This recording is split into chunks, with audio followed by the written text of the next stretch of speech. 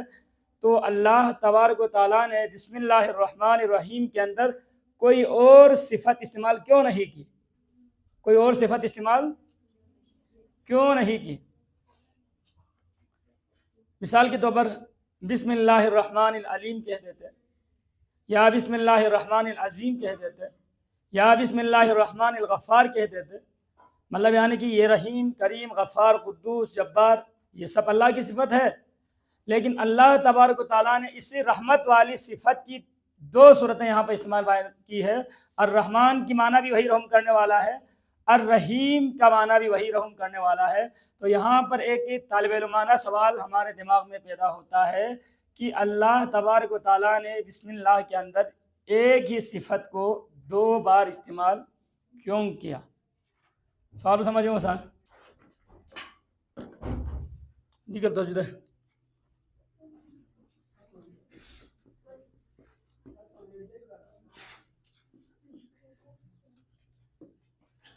بسم اللہ کے اندر یہ دو صفتیں استعمال ہوئی ہیں، رحمان رحیم.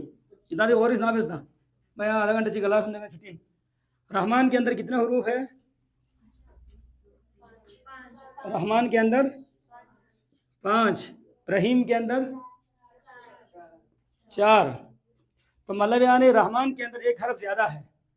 رحمان کے اندر ایک حرف کیا ہے؟ زیادہ ہے. تو عربی قانون ان کثرت حروف کثرت معنی پر دلالت کرتا ہے زدگھوں سے. تو رحمان کے اندر 5 حروف ہے، رحیم کے اندر 4 حروف ہے. تو مطلب اس سے ہمیں ایک تو یہ معلوم ہوا کہ لفظ رحیم کی بنسبت لفظ رحمان میں رحمت زیادہ ہے. رحیم کی بنسبت رحمان میں رحمت زیادہ ہے. چلو اب یہ قرآن میں جیسا کہ یہاں اسی صورت میں بسم اللہ الرحمن الرحیم کے اندر 2 بار یہ لفظ صفت استعمال ہوئی. پھر آگے جا کے آپ لوگ دیکھ لیں الحمدللہ رب العالمین الرحمن الرحیم، وہاں پر وہی 2 لفظ دوبارہ استعمال ہوا ہے. تو آخر اللہ تبارک و تعالیٰ کی اس میں حکمت کیا ہے؟ ایک ہی صفت کو 2 بار اللہ نے کیوں استعمال کیا؟ یہ سوال کو جواب پاتا سے غور پر کیا سوال جوابات ہے. تو اس کی کئی جوابات ہیں. لفظ رحمان اور رحیم کے اندر دونوں کو قرآن کی پہلی آیت میں استعمال کرنے کی کئی جوابات بھی. تو ان میں سے پہلا جواب بسم اللہ الرحمن الرحیم کے اندر صفت رحمت 2 بار استعمال سے ہوتی تھی. پہلا جواب پتہ کہ لفظ رحمان کا تعلق بڑی رحمتوں سے ہے.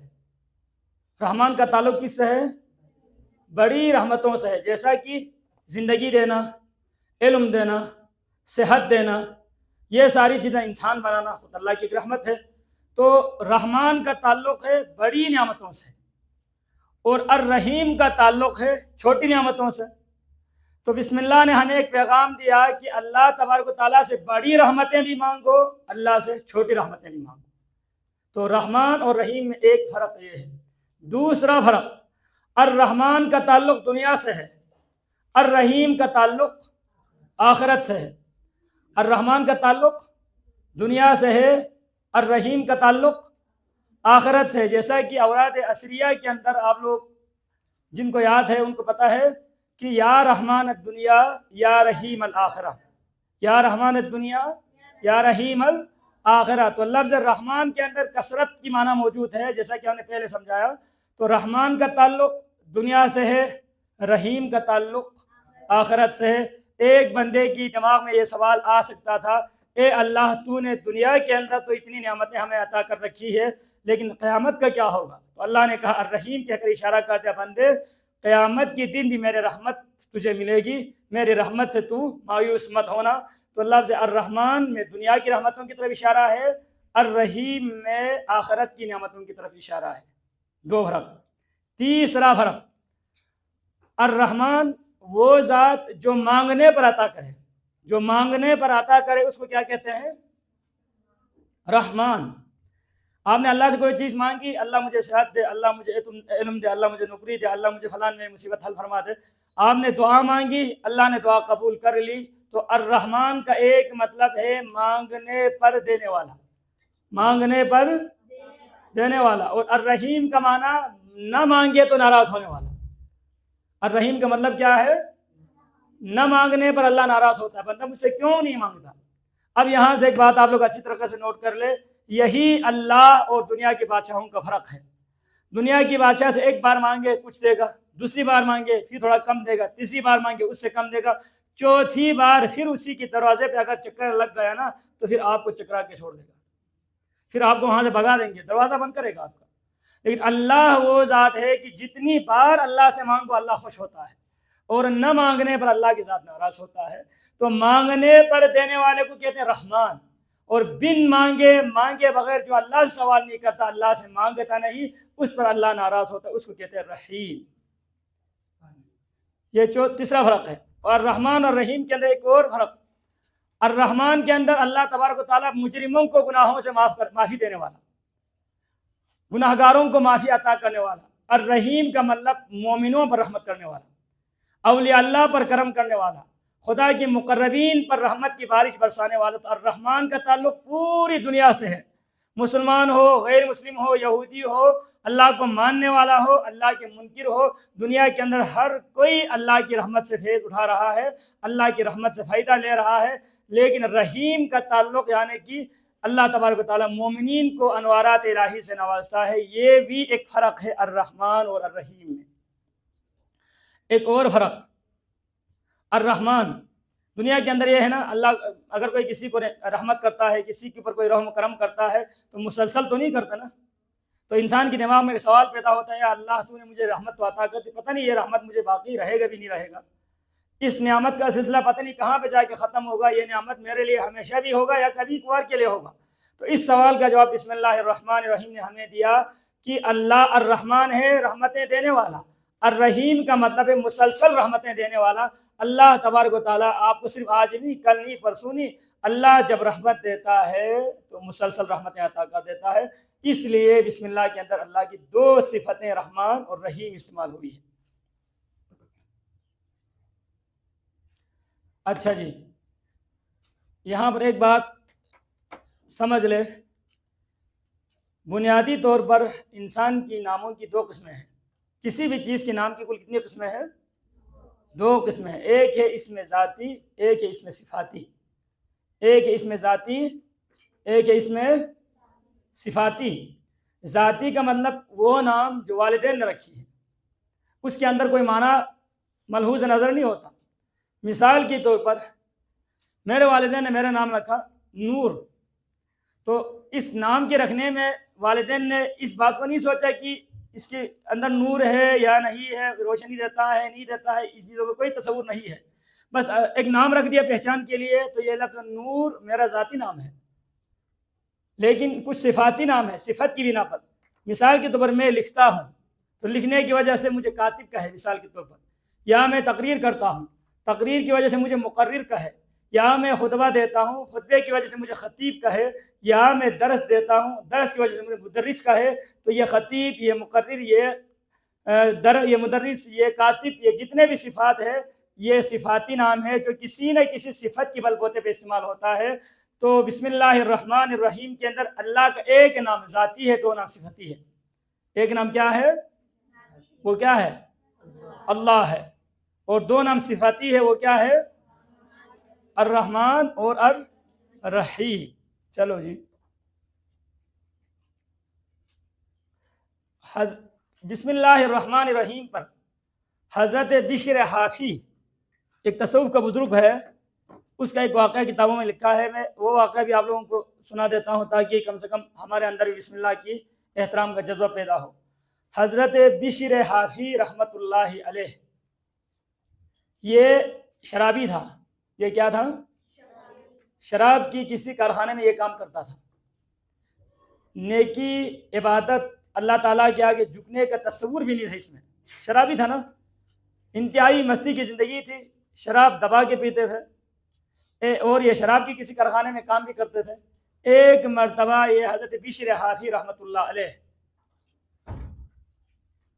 شراب کی کارخانے سے کام کرنے کے بعد جب واپس لوٹے اور شراب کے عالم میں مست تھا، شراب اس وقت بھی اس نے پیا ہوا تھا، شراب کی وجہ سے یہ ایک بے خودی کی کیفیت میں جا رہے تھے، تو چلتے چلتے راستے میں انہوں نے ایک کاغذ کا ٹکڑا دیکھا جو پڑا ہوا ہے زمین پر، تو اس نے اٹھایا اس ٹکڑے کو، دیکھا تو اس ٹکڑے کے اندر بسم اللہ الرحمن الرحیم لکھا ہوا تھا۔ تو یہ بڑا شرمندہ ہوا، اللہ کا نام زمین پر پڑا ہوا ہے، یہ سوچ کر اس نے کیا کہا، ادب و احترام سے اس کاغذ کو اٹھایا، اٹھانے کے بعد کاغذ کو صاف کیا، صاف کر کے کاغذ پر خوشبو لگا دی، خوشبو لگانے کے بعد کاغذ کو اونچی جگہ پر رکھ دیا تاکہ دوبارہ اللہ کے نام کی بے حرمتی نہ ہو۔ بہرحال یہ اس نے اپنی طرف سے کیا تھا، کسی کے کہنے پہ نہیں، بس اس نے اللہ کا نام دیکھا زمین پر بسم اللہ پڑا ہوا ہے، اس نے اٹھایا، احترام کیا، خوشبو لگائی اور کسی اونچی جگہ پر رکھ دی۔ رات کو جب اس بندے کو آنکھ لگ گئی، اس کی نیند آ گئی، تو اس نے خواب میں دیکھا ایک کہنے والا کہتا ہے، اے بشر حافی، میرے عزت و جلال کی قسم، تو نے میرے نام کو عزت سے اونچا کر دیا، میں بھی تجھے دنیا آخرت دونوں میں اونچا کر دوں گا۔ اسی رات اللہ نے اس کو مقام ولایت میں نافذ کر دیا اور وہ ولی بن گئے۔ تو اس کی ولایت کے پیچھے کون سا عمل ہے؟ بسم اللہ کی احترام ہے۔ بسم اللہ کی احترام کر کے اس کاغذ کو اوپر اٹھانے پر اللہ نے اس کو کیا کر دیا، مقام ولایت تک پہنچا دیا۔ آج بھی حضرت بشر حافی کا نام اگر کوئی اس کی واقعات پڑھ کے اگر نام لے تو دل میں سکون محسوس ہوتا ہے، دل میں ایک سکون محسوس ہوتا ہے۔ میں ایک اور عجیب بات کرنے لگا ہوں، اس کے نام میں دو لفظ ہے، بشر حافی۔ بشر ہاتھی نہیں، بشر حافی ہے۔ حافی، ہا الف ہا یا، حافی کا مطلب کیا ہوتا ہے؟ ننگے پاؤں چلنے والا، جس کی پاؤں میں جوتی نہ ہو تو عربی کا حافی زمین، خفات اسی کو کہتا ہے کہ جس کی پاؤں میں جوتی نہ ہو۔ تو اس کی نام کے ساتھ یہ حافی کیوں لگا ہے؟ کیا یہ بغیر جوتے کے گھومتا تھا، یا اس کو جوتا خریدنے کے پیسے نہیں تھے اس کے پاس؟ کیا مسئلہ ہے؟ تو حقیقت یہ ہے کہ یہ حضرت بشر حافی رحمۃ اللہ علیہ، بڑا عجیب واقعہ ہے۔ بسم اللہ الرحمن الرحیم کو جو زمین پہ پڑا ہوا دیکھا نا، اس نے اٹھا لیا، رات کو اللہ نے خواب میں اس کو مقام ولایت کا اعلان کر دیا، یہ ولی بن گئے۔ تو اس نے کہا آج سے میں کبھی جوتا نہیں پہنوں گا، کہیں ایسا نہ ہو کہ زمین کے اوپر پھر کسی جگہ پر اللہ کا نام ملا پڑا ہوا ہو اور میں جوتوں سمیت زمین پہ چلوں تو اس اللہ کے نام کی کیا ہوگی؟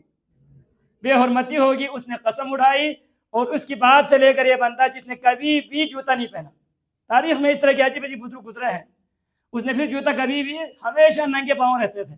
اس سے بھی عجیب ایک بات، یہ بشر حافی نا، اللہ کے نام کے احترام میں انہوں نے جوتا نہیں پہنا، تو راستے میں جو گدے گھوڑے خچر وغیرہ چلتے تھے نا، یہ بھی راستے کے کنارے پہ پیشاب کرتے تھے، کہیں بشر حافی کا قدم نہ لگے۔ ان کو بھی اس کی معرفت تھی، بشر حافی ننگے پاؤں چلتا ہے، ہم اگر راستے میں ایسے ہی بول براز کر لے تو شاید حضرت بشر حافی کا قدم ہمارے گندگیوں پہ لگے۔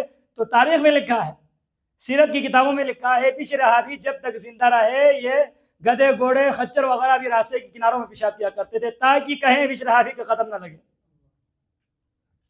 ایک مرتبہ ایک گدھے نے کیا کر دیا، راستے کے بیچ میں پیشاب کر دیا، تو کہنے والے نے کہا لگتا ہے بشر حافی انتقال کر گئے، لگتا ہے آج بشر حافی دنیا سے چلے گئے۔ تو کسی نے پوچھا کیسے پتہ چلا؟ اس نے اس طرح مجھے ہوا کہ میرے گدھے نے جب سے بشر حافی مقام ولایت پہ چلے گئے تھے اس وقت سے لے کر آج تک جب بھی کبھی اس کو اس تقاضے کی ضرورت پیش آ جاتی وہ راستے کے کنارے پہ چلے جاتے، لیکن آج اس نے راستے کے بیچ بول براز کیا تو اس سے لگتا ہے بشر حافی دنیا سے چلے گئے۔ بعد میں پتہ کیا تو واقعی دنیا میں انتقال کر گئے تھے۔ تو یہ بسم اللہ کا کیا ہے؟ احترام کی اتنا بڑا عظمت ہے کہ اللہ تعالیٰ ایک بندے کو مقام ولایت تک بھی لے جا سکتا ہے بشرطے کہ دل سے کرے۔ اب توہین بسم اللہ پر ایک حضور نبی کریم کا ایک حکم ہے۔ اللہ کے نبی صلی اللہ علیہ وآلہ وسلم ایک مرتبہ راستے میں جا رہے تھے، کہیں پر ایک کاغذ کا ٹکڑا ملا، اللہ کے نبی نے ایک صحابی سے کہا ذرا اس کاغذ کے ٹکڑے کو اٹھاؤ، اس میں کیا لکھا ہے؟ تو اس صحابی نے اٹھایا تو دیکھا وہاں پر بسم اللہ الرحمن الرحیم لکھا ہوا ہے۔ تو اللہ کے نبی نے کہا لعن اللہ من فعل ھذا، جس نے بسم اللہ لکھ کر زمین میں پھینک دیا اللہ اس کے پر لعنت کر دے۔ تو بسم اللہ کی توہین کرنے والے کے پر اللہ کی لعنت برستی ہے، لعنت برستی ہے۔ یہ بات میں اس لیے آپ لوگوں سے کر رہا ہوں، آپ لوگ بھی اپنے کاپیوں پر بسم اللہ لکھتے ہیں لیکن اس کو احترام نہیں کرتے، کبھی وہ زمین پہ پڑا ہوا ہے، کبھی وہ کارپیٹ کے نیچے چلا گیا ہے، کہیں وہ کبھی کبھار یہاں تک بھی چلے جاتا ہے کہ گندگیوں کی جگہ پر بھی وہ کاغذ چلے جاتے ہیں۔ ایسا نہ کریں، یا تو بسم اللہ ہی نہ لکھو، اگر بسم اللہ الرحمن الرحیم کہیں پہ لکھا ہو تو اس کے احترام کرو، اونچی جگہ پہ رکھو، اس کی بے ادبی نہ کرو، ورنہ بسم اللہ کی توہین ہمیں لعنتی بنا دے گی، اللہ کی لعنت کے مستحق ہوگا۔ اللہ کے نبی نے بھی اس آدمی کے اوپر کیا کی ہے؟ لعنت کی ہے بسم اللہ الرحمن الرحیم کی توہین کرنے والے پر۔ اچھا جی، لوح و قلم پر پہلی تحریر، جب اللہ تعالیٰ نے لوح اور قلم یہ دو آسمانی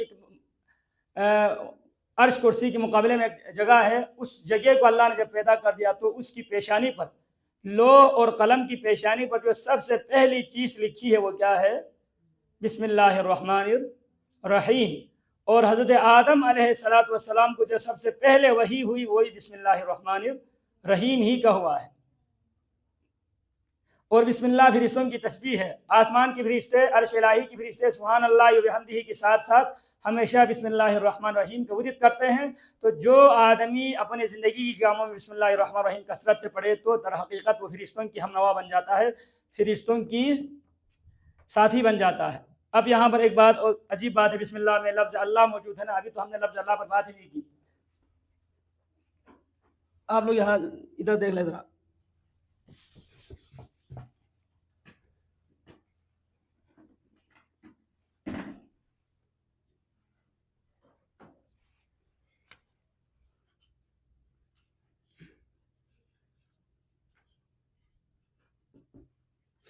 اللہ، یہ بسم اللہ میں ہے نا یہ نام، یہ یہ اللہ بسم اللہ میں ہے. دی لفظ اللہ ان حروف سامت بن 4 حروف ہے. اور یہاں پر کوئی نقطہ ہے کیا؟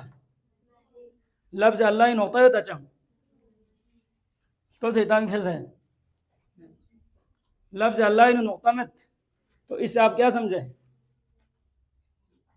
جس طرح لفظ اللہ میں نقطہ نہیں ہے، اسی طرح سے اللہ بھی بے عیب ذات ہے. اللہ کی ذات بھی کیا ہے؟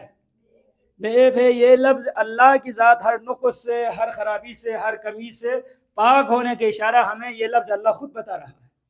لفظ اللہ میں کوئی عیب نہیں ہے، کوئی نقطہ نہیں ہے. اس کا اشارہ اس طرف ہے کہ لفظ اللہ خود بے عیب ذات ہے. اللہ کسی کمی سے، کسی نقصان سے، کسی بھی قسم سے اللہ تعالیٰ کی ذات منزہ ہے. اس میں ایک اشارہ یہ ہے. اب اس سے بھی ایک عجیب بات لفظ اللہ کے اندر یہ ہے، لفظ اللہ میں کل 4 حروف ہیں. لیکن اگر لفظ اللہ کی ایک عجیب راز یہ ہے کہ یہ 4 حروف میں سے اگر ایک حرف کو مٹا دو نا تو اللہ کے نام میں کوئی خرابی لازم نہیں آتی. مثال کے طور پر یہ الف ہٹا دو تو کیا بنے گا؟ للہ. ترجمہ بالکل صحیح رہے گا. للہ کا مطلب ہے اللہ کے لیے. للہ ما فی السماوات و ما فی الارض. اگر آپ یہاں سے ایک لام کو ہٹا دیں تو کیا ہوگا؟ لہو. اس کا معنی بھی بالکل درست ہے. لہو کا مطلب ہے کہ اس کے لیے. تو لہ الملک السماوات والارض، قرآن نے خود کہا کہ اللہ کے لیے آسمان و زمین کی ملکیت ہے. اگر آپ یہاں سے اسلام کو بھی ہٹا دیں تو کیا رہے گا؟ ہو. ہو کا مطلب ہے وہ. ہو کا مطلب کیا ہے؟ وہ. عربی میں ہو، وہ، ہیا، وہ. تو لفظ ہو کا مطلب بھی کیا ہے؟ وہ. اب وہ اس کا اشارہ کس طرف ہے؟ اللہ. قل هو اللہ احد. قل، یہ دیکھو، هو اللہ احد. اس ہو نے بھی اللہ کی طرف کیا کر دیا؟ اشارہ کر دیا. تو مطلب لفظ اللہ اتنا جامع لفظ ہے کہ ایک اگر حرف ہٹا تو بھی اللہ کے نام میں کوئی خرابی لازم نہیں آتی. اب اس کی مقابل ہمارے ناموں میں سے ذرا ایک ایک لفظ ہٹا کے دکھاؤ، معنی ہی بدل جائے گا، تہس نہس ہوگا ہمارا. میں صرف ایک مثال کے خاطر دیتا ہوں. یہ ایک نام ہے اقبال. اب یہ دیکھیں، اس کا الف ہٹا دو قبال بنے گا، یا قبال بنے گا، یا قبال بنے گا. اس پر آپ جو اعراب لگانا چاہے لگا دے. بالکل معنی وہ اقبال کا معنی کچھ ہو اور قبال کا معنی. اب یہ قاف بھی ہٹا تو بال بنے گا. قاف بھی ہٹا تو کیا بنے گا؟ بال بنے گا. اور یہ بھی ہٹا تو آخر میں اب یہ لام کا کیا معنی ہو سکتا ہے؟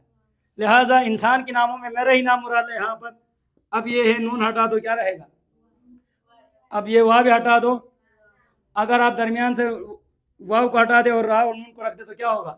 نر ہوگا، نیر ہوگا، کچھ بھی ہوگا. تو مطلب اللہ کے نام کا کمال یہ ہے کہ جتنے بھی حروف ہیں حروف کو ہٹا دو اللہ کے نام میں کوئی کمی پیدا نہیں ہوتی. یہ اللہ کے نام کا ایک عجیب راز ہے. اچھا جی، تو اللہ ہی مانا واپس رکھتے تھا نا. اللہ کو چلے دے اللہ کو چین.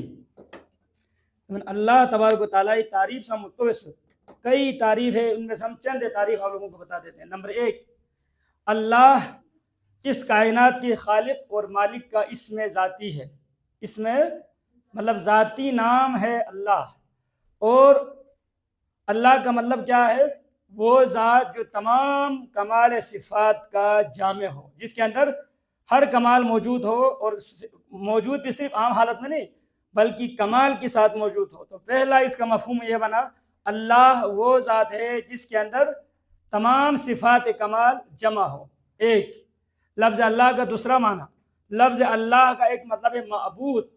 اللہ کا ایک معنی کیا ہے؟ معبود، یعنی وہ رب جس کی عبادت کی جاتی ہے، جس کی بندگی کی جاتی ہے، جس کے آگے پیشانی جھکا جاتا ہے، جس کے آگے انسان جھک جاتا ہے، اس کو کہتے ہیں اللہ. تو حقیقت میں کائنات کے اندر جس کے آگے انسان سر جھکائے صرف ایک اللہ کے علاوہ کوئی بھی نہیں ہے. اسی طریقے سے لفظ اللہ کا ایک معنی ہے حیران ہونا. تو اب اس اعتبار سے اللہ کا معنی کیا ہوگا؟ تو اس کا مطلب یہ ہوگا کہ اللہ وہ ذات ہے جس کے بارے میں عقل کیا ہے؟ حیران ہے. یہ تین اگر نہ ویسے تو مثال سوال کو مناسب سوال تھی نا. اتنا دماغ میں خدا تصویر چاہیے رہا آپ میں سے کسی کی دماغ میں اللہ کا کوئی نقشہ ہے؟ ہاؤ خدایت بھی ہمارا یقین ہے اللہ ہے، ہمارا مالک ہے، خالق ہے، موت وہی دیتا ہے، زندگی وہی دیتا ہے، بیمار وہی کرتا ہے، شفا وہی دیتا ہے، لیکن اس اللہ کی کوئی تصویر ہمارے دماغ میں وہ اس لیے نہیں ہے کیونکہ اللہ تعالیٰ ہمارے خیال سے بھی بلند ہے، ہمارے فکر سے بھی بلند ہے، ہمارے سوچ سے بھی بلند ہے، اس لیے اللہ کی کوئی صورت آپ کے دماغ میں آ ہی نہیں سکتی۔ تو اللہ کا ایک مطلب ہے وہ ذات جس کے بارے میں عقلیں حیران ہیں، جس کے بارے میں انسان کی علوم قاصر ہے، انسان کی قوت ادراک عاجز ہے، دول زمین اللہ۔ اور اللہ کا ایک معنی ہے پناہ دینے والا۔ اللہ تبارک و تعالیٰ ہی اس کائنات کے اندر مصیبت زدوں کو پناہ دیتا ہے، فریاد رسوں کی فریاد سنتا ہے، پریشان حضرات کی پریشانی دور کرتا ہے، بیماروں کو صحت دیتا ہے۔ ہر پریشان آدمی کی پریشانی کا آخری نقطہ جہاں پہ جا کے انسان کو سکون ملتا ہے وہ کون ہے؟ اللہ ہے۔ مانا سمجھوں؟ اب 5واں نمبر کا لفظ اللہ کا مطلب ہے پوشیدہ۔ ایک مطلب اللہ کا کیا ہے؟ پوشیدہ، مطلب دی پوری کائنات خدا خواہ بھی نہیں، لیکن ہمیں نظر ہی نہیں آتی۔ اللہ تبارک و تعالیٰ نظر نہیں آتی، نگاہوں سے مخفی ہے، لیکن اس کی قدرت کی تابانیاں، قدرت کی کاریگریاں، اللہ تبارک و تعالیٰ کی قدرت کی نشانیاں ہر سو پھیلی ہوئی ہے۔ آسمان، زمین، چرن پرن، سمندر، یہ درخت، یہ سبزہ، یہ لہلیاتی کھیت، یہ ہمیں اللہ کے بارے میں بتا رہی ہے کہ کوئی بنانے والے نے مجھے پیدا کیا ہے، لیکن کبھی ہم نے اللہ کو نہیں دیکھا۔ کیوں؟ اس لیے کہ اللہ انسان کی نگاہوں سے مخفی ہے۔ تو جو ہمارا لفظ اللہ ہی چین ترجمہ لفظ اللہ ہی معنی پوہن، اور لفظ اللہ کا ایک مطلب یہ ہے کہ وہ ذات جس کی طرف انسان التجا کرتی ہے۔ اب نتا نام دعا بسنا لاپوی کو سامنے میں پتہ کبھی نام بھیا بابا بسنا دعا بابا کبھی میں نہ غلطی کا ہے، تو ہم ہاتھ کہاں پہ اٹھاتے ہیں؟ اوپر کی طرف۔ تو دوئی مطلب ہرگز سمجھ کہ خدا نام لیتی خدا کے منصر یہ پن دیگر یہاں لگتے ہیں کہ اتنی لاپنی آتا ہوں تو چین یان کو تم سے کچھ ہوتا ہے چوتا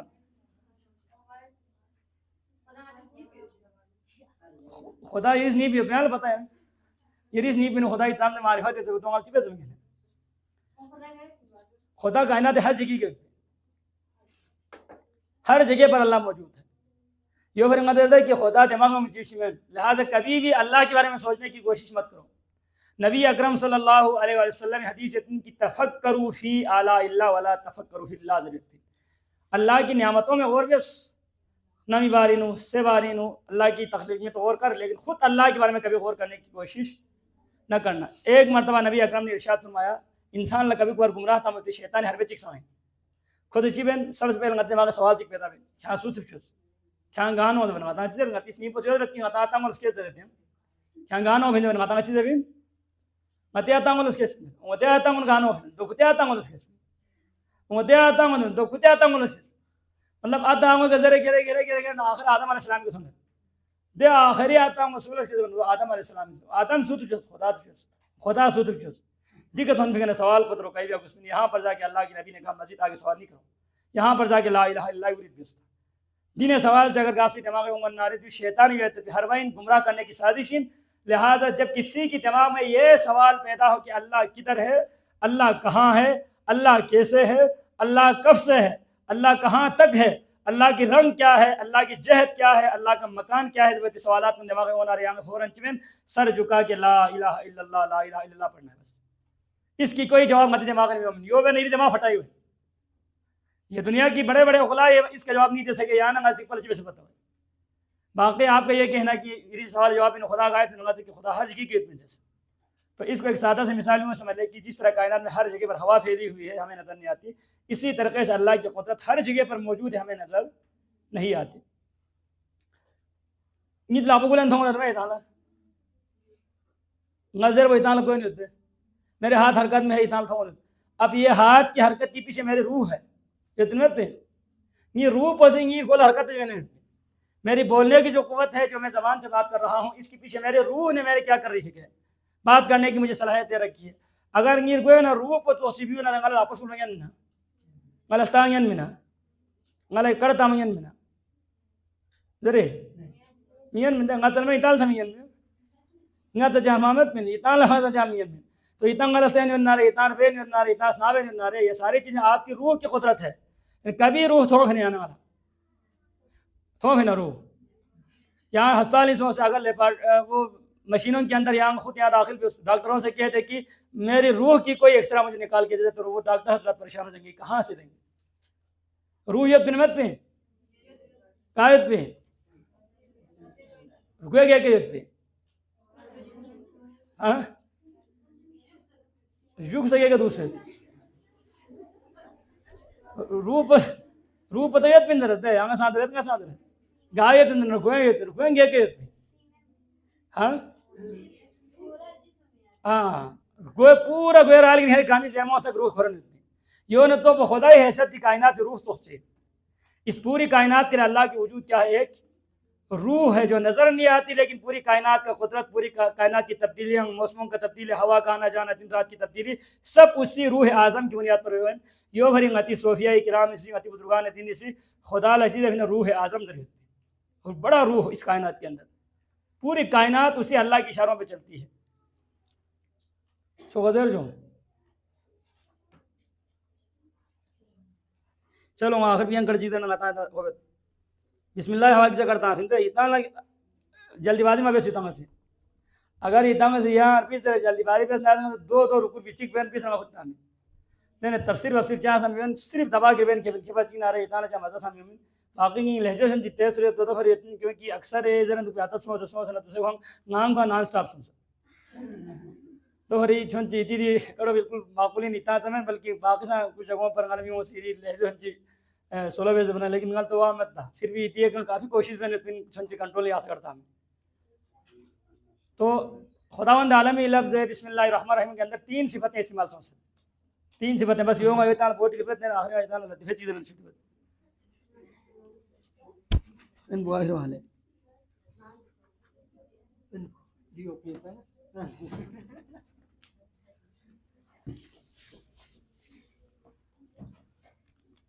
بسم اللہ جبن اسم ذاتی دوین اللہ اور ایچک بویت بن رحمان اور ایچک بویت بن رحیم یا اسم کو ہوتے ہیں بسم اللہ میں یہی 3 چیزیں ہیں جو اسم ذاتی اللہ کا ذاتی نام جو اس کا صفاتی نام ہے. اب یہاں پر 3 یہ اسم ذاتی اور 2 صفتی نام کیوں استعمال ہوا ہے؟ تو دیکھیے اتنا سے پہلے ہماری ضرورت پر چکتا ہے انسان کی ضرورت کی اقسام ضامت بن ضرور اللہ قسم ضامت بن او یہ تھی ضرور اللہ قسم ضامت بن چلو میں ضرورت دوں گا ضرورت قسم جگت بن ایجادی ضرورت قسم چکوین ابقائی ضرورت قسم چکوین اکمالی یوں آتی ضرورت دن پر یوں ایتان سمجھائی بچہ مسئلہ میں الفاظ کو اتنا سے اگر نوٹ بننا ہے. ضرورت کی کل کتنی قسمیں ہیں؟ 3. ایجادی سب سے پہلے مطالعہ ہوتا ہے وجود شہد بس مبس مطالعیت پر دنیا کا آدمی دوری نے اہمیت دے مطالعہ سوکھا مطلب زیادہ مطالعہ کہ تھم کو عمر پسونے 40 سال بعد ہوتے ہیں جو زیادہ طویل عمر سوئی نہ رہے میں نہ رہے تو 20 سال 25 سال مطلب تو یہ مطلب بتاؤ ان کی 20 سال بدلوں مطلب دنیا کے میں 3 پا 25 سال بدلوں مطلب دنیا کا میں 3 باقی محمد عمر روٹین ہمیشہ کم سے تو 15 منٹ کے لوگ خواہ میں نفع دی چیز عمر سے فنس ہوتا ہے چیز سی خاتون چلا ابن انشاء اتانا کوس پنا ابن انشاء وہ اردو کتاب کو نہیں ہوتا ہے بڑا وہ قلم نگار تیسے نگار تو کوئی سی خاتون چلا عمر پر جانا عمر سے 32 سال لیکن 5 سال والے یہاں ٹائم دیتے یہاں 32 سال تو ان کو سے یار گپا 5 سال بدلوں جانا 32 سال 5 سال والے سے 32 سال تو خاتون کو چیز رہت اللہ نے کہا ہے کہ زبان کو سیدھی رکھو کبھی ہم غزن متامم زبان میں ایک بات نکل گئی یہاں 5 سال والے یہاں یہاں 32 سال سے تو خواتین عمر خوانا نہیں زمین چونکہ ہمیشہ اس بات سنتے رہتا نہیں آپ تو ایجادی مطلب ہوتا ہے ان کی ماتا وجود میں تو خدا سے وجود شہد بس اب دل لفظ ایجاد تو خدای لفظ اللہ ہی چلک گئی جس وجہ بس پھر اللہ کو ہم وجود ہے اتنا وجود محفل میں اگر بالفرض مثالی جب ہے نا عزب اللہ وسطی کروں تا حقیقت جامن دیگر لفظ اللہ کو ہمیں سکنا رہے گا وجود تھا ان پر یعنی سوسے وجود میں نتبا یہاں نشوق من تھنا یہاں نرگو من تھنا یا انسان کی نہری شکل و صورت کی نارے، یہ سب کی سب اللہ تبارک و تعالیٰ کی قدرت ہے، اللہ کی عطا ہے، اللہ کی نعمت ہے. تو انسان لا وجود نعمت کو شہد بیت اللہ اشارہ لفظ اللہ سے بسیط دیکھا نچک وجود من یا وجود والا زندہ تھا تو پر گسل میں اب اس کے کھانے کی ضرورت ہے، پینے کی ضرورت ہے، اس کی زندگی اسباب ہزاروں قسم کی ہو ضروریات. تو انسان زندہ دکھ پالا زمین ابقا، اس کا مطلب کیا ہے؟ ابقا. تو انسان لا دنیا کبھی بیمار سے ہونا ہے دوائی ضرورت ہے، اگر انسان لا غم ہونا ہے غم کو دور کرنے کی ضرورت ہے، انسان لا قسم نہ قسم پریشانی نہ ان تمام چیزوں کے لیے جو اللہ تعالیٰ ہمارے اسباب مہیا کرتا ہے، اس کا تعلق لفظ ہے الرحمن سے. رحمان اسی عطا زندہ دکھ پہ اسباب کو شہزے نہیں خنم اللہ مشاعر سنارے سلا شروع سنارے ہوا جتنارے جتنے بھی ہمارے ضرورت کی چیزیں ہیں یہ سب کی سب لفظ رحمان چین جلک بہن. اور اب اس کی بات وجود تو شہزے بس باقی ساتھ اب باقی رہنا کوئی کمال تو میں نہیں نا، باقی رہنے کے پیچھے کوئی مقصد ہونی چاہیے. اب وہ مقصد کیا ہے؟ انسان تکمیلی سفر کرے، انسان اپنے آخری نقطے تک چلے جائے، انسان خدائی آخری معرفت نہیں. اور اس لفظ اکمال کی طرف جس صفت کی اشارہ ہے وہ لفظ الرحیم ہے. لفظ رحیم کو اکمالی صفت رول اشارہ اتپن، لفظ رحمان کو ابقائی ضرورت پورا بن اتپن، لفظ اللہ پر ایجادی ضرورت متی پورا بن اتپن. تو اس سے ہمیں پتہ چلا ہماری ضرورت بھی 3 قسم کی ہے اور ہمیں 3 قسم کی رحمتوں کی ضرورت ہے. تو رحمت ایجادی لفظ اللہ سے، رحمت ابقائی لفظ رحمان سے، اور رحمت اکمالی لفظ رحیم سے. چلو جی، تو دیکھو خداوند تعالیٰ میں سے پوری 3 صفتیں استعمال بس جو چاہے زمانہ بہرحال تو جواب دیتا میں تعالیٰ مختصر من سد باقی خدا خری مرضی ہے، خدا خری اب اللہ تعالیٰ کی ذات ہے، جو چاہے اس کی مرضی. مندہ چک دفعہ چک عام درخت سکے اوپر کی تاثیر سنتے ایک آدمی ایک مزدور تھکا ہارا ایک آم کی طرح کے نیچے سویا ہوا تھا.